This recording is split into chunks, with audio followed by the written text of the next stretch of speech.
Hello बच्चों, I am रश्मि और maths teacher. तो आज से हम इस प्रैक्टिस क्वेश्चंस के अंदर हमारा सेकंड टॉपिक ले रहे हैं, sum of n terms of an arithmetic progression. तो एनसीईआरटी बुक आपको पढ़ते रहना है, साथ में इन क्वेश्चंस को भी प्रैक्टिस करना, क्योंकि एग्जाम में इसी तरह के क्वेश्चंस आते हैं। तो सम ऑफ, पहले थोड़ा सा मैं एक्सप्लेन कर देती हूँ। Sum of n terms of an arithmetic progression का मतलब क्या है कि आपको एक सीक्वेंस दिया होगा, एक सीरीज दी होगी, और आपको कहेंगे कि इसकी टर्म्स का सम फाइंड करो। तो सम फाइंड करने के लिए हमारे पास दो फॉर्मूलाज होते हैं। जैसे टर्म फाइंड करने के लिए हमारे पास एक ही फॉर्मूला था, जो कि हमारा क्या था, a n equal to A plus N minus one into d. तो जब हम सम करेंगे तब भी ये वाला फॉर्मूला भी कभी कभी आपका यूज आएगा, जब हमें टर्म फाइंड करनी होगी। तो सम ऑफ एन टर्म्स के लिए हमारे पास दो फॉर्मूला होते हैं, S N equal to N by two two A plus N minus one into D. ये वाला फॉर्मूला था जब हमारे पास वही चार चीजें होगी, चार में से तीन दी होगी, चौथी हमें फाइंड करनी होगी।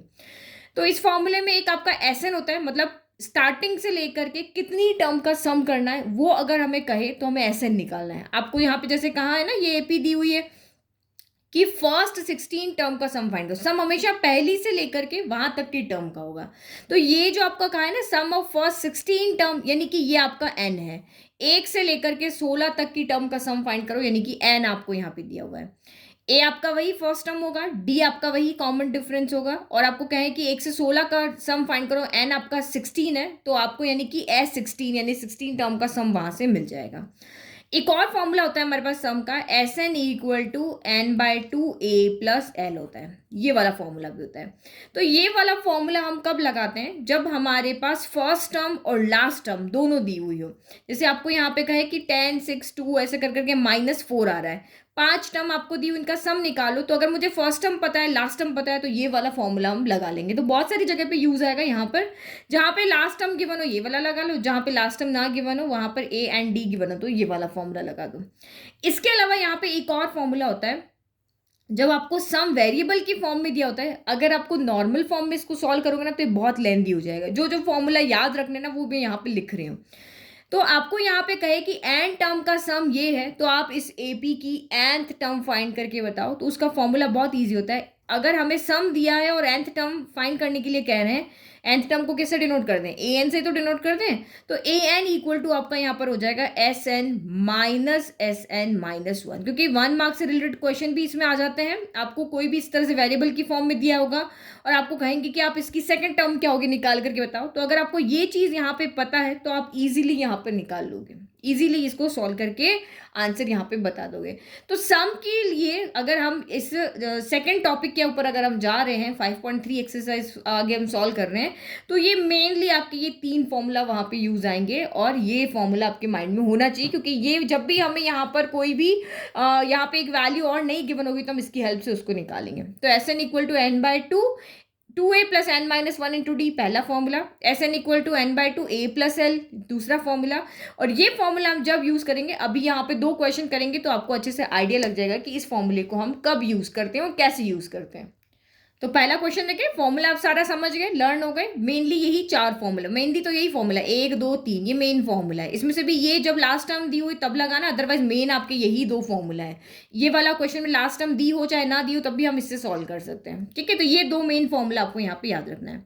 Now the sum of first 16 term of the AP 10 6 2 is. तो आपको कह रहा है सम, क्वेश्चन में आपको देख के आराम से आइडिया लग जाएगा कि ये वाला फॉर्मूला ये वाला फॉर्मूला। तो इसने कहा सम करके बताओ पहली 16 टर्म का। तो पहली 16 टर्म का सम करना है तो ये वाला फॉर्मूला लगेंगे, S N equal to N by two two A plus N minus one into D, क्योंकि हमें लास्ट टर्म यहाँ पता नहीं है। तो इसमें से हमें यहाँ पे फाइंड करना है सम, दैट मीन्स हमें एस 16 यहाँ पर क्या करना है, फाइंड करना है। एस एन की जगह क्या पुट कर लिया 16, क्योंकि 16 टर्म का सम करना है। अब यहाँ से देखो ए कौन है, ए आपकी फर्स्ट टर्म होती तो 10 हो गया। डी कौन है, तो A2 माइनस A1 हो गया, या फिर A3 माइनस A2 हो गया। तो 6 माइनस 10 यानी कि 10 में से 6 गया तो 4 बचा, साइन आपका नेगेटिव आएगा क्योंकि 10 बड़ा है। और n इक्वल टू 16 हो गया। n क्या होगा, एड्रेस बताएगा भाई कहाँ से लेकर के कहाँ तक का सम करूँ, ये पूछेगा। तो क्वेश्चन कह रहा है पहले से लेकर के 16 तक की टर्म का सम करो, तो n इक्वल टू आपका 16 हो गया। अब आप इसमें वैल्यू पुट कर दो, तो S 16 equal to N by two, N की जगह पे रखा 16 बाय टू, टू ए कितना है तो यहाँ पर 10 है, प्लस एन माइनस वन यानी कि 16 माइनस वन इंटू डी कितना है, तो डी आपका यहाँ पर माइनस का 4 है। तो इसको सॉल्व करो, 2 के टेबल में कैंसिल हो गया आपका 8 टाइम, तो ये आपका 8 आ गया। 10 टू ज़ा कितना हो गया 20 हो गया, प्लस माइनस माइनस हो गया, 16 माइनस 1 कितना हो गया 15 हो गया, तो 15 फोर ज़ा आपका यहाँ पे कितना हो गया तो 60 हो गया, तो ये आपका यहाँ पर हो गया 60। तो 60 में से 20 गया तो कितना बचा आपका यहाँ पर 40 बचा, लेकिन साइन क्या आएगा नेगेटिव, क्योंकि 60 बड़ा, जो बड़ा उसका साइन आएगा। अब मल्टीप्लाई कर लो तो माइनस तो एज इट इज आ गया, प्लस माइनस माइनस 8 फोर ज़ा 32, तो माइनस का 320 इसका आंसर आ रहा है। ऑप्शन ए आपका यहाँ पर राइट है। इजी फॉर्मूला समझ में आने के बाद तो कुछ भी नहीं है, बस वैल्यू निकाल के रखनी है और हो गया। The sum of first 5 positive integers divisible by 6, तो ये कह रहा है ऐसे 5 पॉजिटिव इंटीजर्स लिखो जो 6 से डिविजिबल हो। तो बहुत इजी है, 6 का टेबल लिख लो, 6 से डिविजिबल होंगे तो पॉजिटिव का है ना, तो पॉजिटिव नंबर कहाँ से स्टार्ट होते हैं, पॉजिटिव मीन्स नेचुरल नंबर, 1 2 3 4 5 6 ये होंगे, तो 6 के टेबल में जो आएंगे वो डिविजिबल होंगे। 6 हो गया, फिर 12 हो गया, फिर 18 हो गया, 24 हो गया और 30 हो गया। ये पहले 5 नंबर है जो 6 से डिवाइड होंगे। तो ये नहीं कि आप इनका सम करके और यहाँ पे लिख दोगे मर्जी से जोड़ के, क्योंकि छोटा आंसर तो कर सकते हो, वैसे नहीं करोगे, वैसे मार्क्स कट जाएंगे। आपको प्रॉपर यहाँ पे फॉर्मूला लगाना है। अब देखो इस वाले क्वेश्चन में मेरे पास फर्स्ट टर्म भी है, लास्ट टर्म भी है, तो मैं ये वाला फॉर्मूला लगा सकती हूँ। तो मुझे 5 टर्म का सम करना, तो एन कितना हो गया 5 हो गया, तो n/2 यानी कि 5/2 हो गया। a कितना हो गया, a आपका फर्स्ट टर्म हो गया, l कितना हो गया लास्ट टर्म हो गया, तो ये इजीली हो गया। भाई इसने बताया ना पहली 5 टर्म का सम करो, तो n कितना हो गया, n यहाँ पर 5 ही होगा, तो a और l पहचाना तो ईजी है, ये a है ये l है, तो वैल्यू हो गई आपकी यहाँ पर 5/2, तो ये हो गया आपका 36। तो 2 के टेबल में 36 कितनी बार आया, 18 टाइम आया, ठीक है। तो 18 5 जा कितना हो गया, तो ये आपका हो गया 90, 18 5 जा 90, तो ये आपका यहाँ पर आंसर हो गया। थोड़ा सा इसको ऊपर नीचे आंसर मैच ना हो जाए, ये पहले का आंसर है, ये दूसरे का आंसर है, ठीक है, समझ में आ गया। इतना इजी क्वेश्चन था। फिर ये क्वेश्चन देखना, ये वाला और नीचे वाला ये बिल्कुल एक जैसे ही हैं और इसी फॉर्मूले को यूज करके होंगे। अब कब यूज करते हैं वो भी समझ लेना। If S N the sum of first N terms, first M terms, हमेशा सम जो होगा वो पहले से स्टार्ट होके आगे जाएगा, यानी कि बीच में से किसी टर्म का, जैसे आपको कहे कि इन दो बीच की 2 टर्म का सम निकालो, तो वो निकालने का फॉर्मूला नहीं है हमारे पास, स्टार्टिंग से लेकर के जितनी टर्म कह रहे उतने सम निकालने का फॉर्मूला है ये। तो if Sn the sum of first N terms of an AP is given by Sn equal to 3n square minus 4n, तो आपको क्या कहा है कि कोई भी एक AP है, उसकी n टर्म का सम, n मतलब कुछ भी हो सकता है, उसको वेरिएबल की फॉर्म में लिखा है। क्या कर लिखा है, वेरिएबल की फॉर्म में। अगर मैं यहाँ पे 2 रखूंगी, n की जगह 2 रखूंगी तो मुझे 2 टर्म का सम मिल जाएगा, n की जगह 5 रखूंगी तो मुझे 5 टर्म का सम मिल जाएगा, पहली से लेकर के 5 तक का। तो ये आपको वेरिएबल की फॉर्म में दिया हुआ है। तो इसने क्या कहा, फाइंड द nth टर्म, तो nth टर्म को हम किससे डिनोट करते हैं, an से। nth टर्म को कोई भी nth टर्म फाइंड करनी, nth टर्म मतलब पर्टिकुलर AP की 5वीं टर्म, 10वीं टर्म, 20वीं टर्म, उसको हम nth टर्म कहते हैं ना, तो इसको हम लास्ट टर्म भी बोलते हैं और nth टर्म भी बोलते हैं। तो ये हमें यहाँ पे फाइंड करना है। तो Sn आपको वेरिएबल की फॉर्म में दिया और An आपको फाइंड करना है। तो बिल्कुल अच्छा प्रॉपर वे में मैंने आपको NCERT बुक में क्वेश्चन है वहाँ एक्सप्लेन किया है, लेकिन जब 1-2 मार्क की बात आती है और अब चाहे 4 मार्क का भी क्वेश्चन है, आप इसी फॉर्मूले से वहाँ पे यूज़ करो। मैंने दोनों मेथड बताए। तो हमें पता है कि जब सम हमें दिया हो और हमें nth टर्म फाइंड करना हो, तो हमें फॉर्मूला पता है क्या होता है, an इक्वल टू होता है Sn माइनस Sn-1। अगर ये फॉर्मूला नहीं याद है तो बहुत लेंथी क्वेश्चन हो जाता है, तो ये याद कर लो, सिंपल हो जाएगा। तो यहाँ पे हमें nth टर्म मिल जाएगी, तो Sn तो हमारे पास है, Sn-1 नहीं है, n-1 के लिए क्या होगा, जहाँ भी n दिख रहा वहाँ n-1 पुट कर दो। तो हियर Sn तो हमें पता है, तो नाउ Sn-1 कितना होगा, तो ये 3 हो गया, n की जगह रखा n-1 का स्क्वायर, -4 हो गया और ये n-1 हो गया, तो ये हो गया 3 n-1 यानी a माइनस बी का स्क्वायर, तो a square plus B square minus 2ab यानी 2n हो गया। -4 को अंदर मल्टीप्लाई करो तो -4n हो गया और माइनस माइनस प्लस 4 1 जा 4 हो गया। तो ये क्या हो गया आपका 3n स्क्वायर हो गया प्लस 3 हो गया माइनस का 6n हो गया। 3 अंदर मल्टीप्लाई कर दिया, फिर माइनस का 4n हो गया प्लस का 4 हो गया। तो ये आपका कितना हो गया, सॉल्व कर लो, 3n स्क्वायर हो गया 6 + 4, तो ये आपका यहाँ पर कितना हो गया 10 हो गया। तो ये हम लिख लेते हैं यहाँ पे, ठीक है। तो 10n हो गया, लेकिन साइन कौन सा आएगा, दोनों नेगेटिव थे तो नेगेटिव आएगा, और 4 + 3 कितना हो गया 7 हो गया। तो ये हमें मिल गई है Sn-1 की वैल्यू। ये Sn की हो गई, Sn-1 की हो गई। अब इसमें वैल्यू पुट कर लो, तो नाउ an कितना हो जाएगा Sn, तो पहले Sn आएगा तो 3n स्क्वायर माइनस 4n आएगा, एस एन रख लिया। अब एस एन माइनस वन रखो तो ये कितना है आपका 3n² माइनस 10n और यहाँ पे प्लस का 7 था, ठीक है, तो ये प्लस का 7 हो गया। अब इसको सॉल्व कर लो। 3n² minus 4n minus 3n² minus minus plus का 10n माइनस प्लस माइनस 7, तो 3n² से 3n² कैंसिल हो गया। एन एन वाला सेम सेम सॉल्व होंगे ना भाई, एप्पल से एप्पल सॉल्व होगी, ऑरेंज से ऑरेंज सॉल्व होगी, बस ये वैसे ही है। तो 10 में से 4 गया तो 6n बचा, 10 का साइन बड़ा है, 10 बड़ा इसलिए इसका साइन आएगा, और ये माइनस का 7, यानी कि ए एन इक्वल टू आपका कितना आ गया 6n माइनस 7 आ गया। अब आपको कोई कहे ना कि फर्स्ट टर्म क्या है, तो एन की जगह 1 रखो तो 6 माइनस 7 हो जाएगा, यानी -1 फर्स्ट टर्म है। ए एन मिलते ही आपको जो टर्म पूछी वो बता सकते हो। आपको कहे कि नहीं मुझे तो यहाँ पे 6th टर्म बताओ, तो एन की जगह 6 रख के सॉल्व करोगे तो 6 टर्म आ जाएगी। तो जब भी कोई इस तरह का क्वेश्चन आता है और आपको एपी बनानी है तो हम सबसे पहले इसी फॉर्मूले को यूज करके हम एपी बनाएंगे। ये मिल गया ना। अब आगे लिखा था find the nth term and find the AP. अगर आपको कहते हैं नहीं एपी भी फाइंड करके बताओ, इससे कौन सी एपी बनेगी, तो आप यहाँ पे एपी फाइंड करना मीन्स A1 फाइंड करना, A2 फाइंड करना, A3, बस 3 बहुत है। तो A1 के लिए क्या हो जाएगा, A1 equal to n equal to 1 रखो तो ये 6 इंटू 1 माइनस 7 हो गया, यानी 6 माइनस 7 यानी कि -1 हो गया। फिर A2 तो यहाँ पे n की जगह 2 रखो, 6 इंटू 2 माइनस 7, तो 6 2 ज़ा 12 माइनस 7, तो 7 के बाद यहाँ पे 12 हो जाएगा, कितना हो जाएगा 5 हो जाएगा, ठीक है। फिर A3 आपका यहाँ पर कितना हो गया, तो यहाँ पे 3 रखो, 6 इंटू 3 माइनस 7, तो ये हो गया 18 माइनस 7, तो ये हो गया आपका क्या 11 हो गया। तो इस तरह से आपकी यहाँ पर AP बन जाएगी, ठीक है। अब नेक्स्ट क्वेश्चन देखो, if the sum of first N term of an AP is, यहाँ पे भी आपको क्या गिवन है, सम गिवन है, यानी एसएन गिवन है कितना 1/2 3n² प्लस आपका 7n, ये आपका यहाँ पर क्या है एसएन है। Then find its nth term, nth term find करना मतलब ये n यहाँ पर फाइंड करके बताओ भाई, ये जो आपकी एपी चल रही है ना उसकी nth टर्म मतलब उसकी लास्ट टर्म क्या, ये फाइंड करके बताओ, तो ये लिख दिया। Hence find its 20th term, और उसके बाद इसकी 20th टर्म भी फाइंड करो, यानी A20 फाइंड करो। जब भी कोई पर्टिकुलर टर्म की बात होती है ना तो वो AN A1 A2 A3 इस तरह से याद रखो। First term A1, second term A2, nth term AN, 20th term A20, इस तरह से। तो A20 लाने के लिए पहले AN लाना पड़ेगा, जो भी आपका AN आएगा इस तरह से n की जगह 20 रखेंगे और हमें A20 मिल जाएगा। तो हमें पता है हमारा AN कैसे आता है, तो AN हमारा आता है SN बड़े में से छोटे को सब्ट्रैक्ट करने से। n बड़ा है या n-1 बड़ा है, n बड़ा है ना, तो बड़े में से छोटे को सब्ट्रैक्ट करेंगे। तो पहले यहाँ पे n-1 निकालो, तो SN-1 इक्वल टू क्या हो जाएगा 1/2, यहाँ पे n की जगह n-1 रख दो, 3n-1 का स्क्वायर प्लस 7n-1 हो गया। अब बस इसको सॉल्व कर लो, 1/2 तो एज इट इज रख लिया, ये 3 हो गया।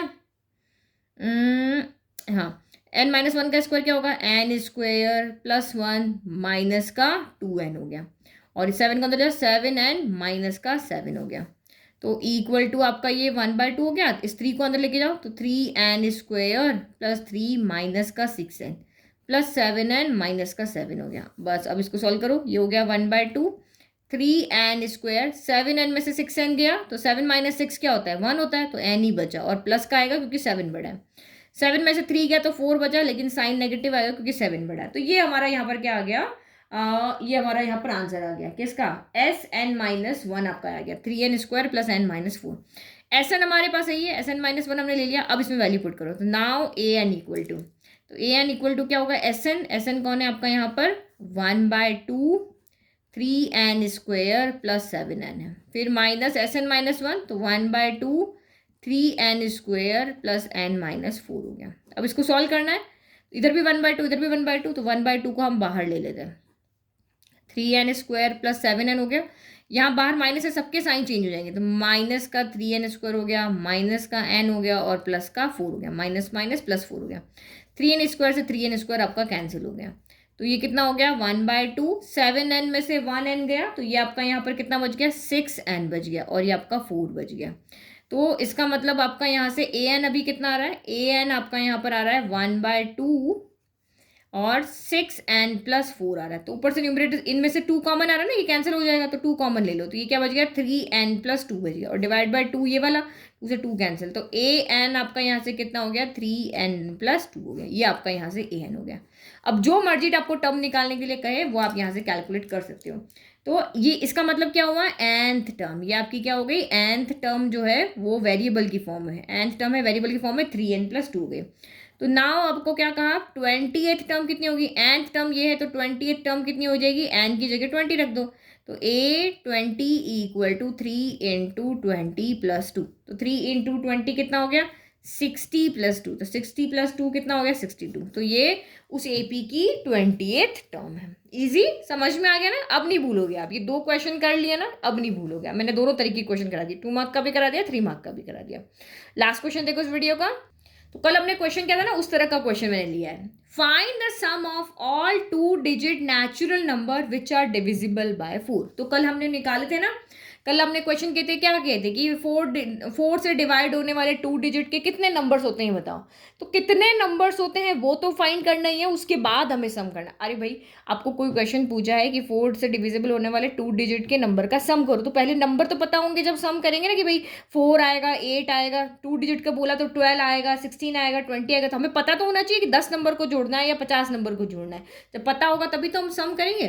तो देखो 2 डिजिट के नंबर्स कौन कौन से होते हैं, तो 10 से स्टार्ट होता है, 10 होगा, 11 होगा, 12 होगा, 13, फिर 14, ऐसे चलता चलता जाएगा, और लास्ट क्या डिजिट होगा, ये सारे 2 डिजिट के नंबर होते हैं। अब इसमें से 4 से कौन कौन डिवाइड होता है, तो 10 नहीं होता, 11 नहीं होता, सबसे पहले 12 आएगा, फिर आपका यहाँ पर क्या आएगा, 16 आएगा, फिर 4 ऐड करते जाओ, पहला मिल गया, फिर 4 ऐड कर जाओ, फिर आपका 16 के बाद 20 आएगा, फिर 24 आएगा, ऐसे चलते जाएंगे। 99 नहीं आएगा, 98 नहीं आएगा, सीधा आपका 96 आएगा। तो ये तो आप यहाँ पे डिवाइड करके देख सकते हो। ये देखो 99 ना, 4 से डिवाइड करो, 4 2 ज़ा 8 हो गया, 9 - 8 1 हो गया। अब यहाँ पे 9 ना उतार के मैं क्या उतारूँ, क्योंकि मुझे 99 से पीछे जाना है, मुझे बढ़ना नहीं है, 99 को 100 नहीं करना है। तो 90 यहाँ 8 रखूंगी तभी 4 के टेबल में नहीं आता, 7 रख दूँ तब भी नहीं आएगा, 6 रख दूँ तो आएगा। तो इसका मतलब ये नंबर यहाँ पे क्या होना चाहिए था, 96 होना चाहिए, तभी कंप्लीट डिवाइड होता ना। इस तरह से आप आइडिया यहाँ पे लगा सकते हो। तो ये हो गया। अब इन सारे नंबर्स का सम करना है।